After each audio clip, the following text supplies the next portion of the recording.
Hello Guntur. నేను బోడి కాకరకాయలు, ఆగాకరకాయలు అంటారు కదా! వాటితో ఒక రెసిపీ ట్రై చేశాను. ఫస్ట్ కొంచెం చింతపండేసుకొని, పసుపు, ఉప్పు అవన్నీ వేసుకొని ఉడకబెట్టుకున్నాను.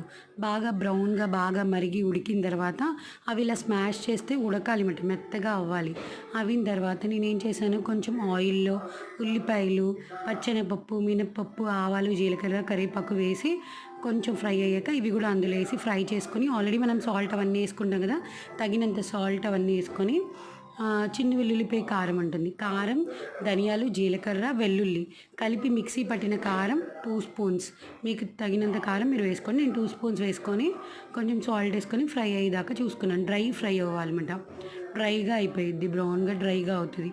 అంతవరకు ఫ్రై చేసుకోండి. టేస్ట్ చేయండి. చాలా బావుంటుంది ఫ్రెండ్స్.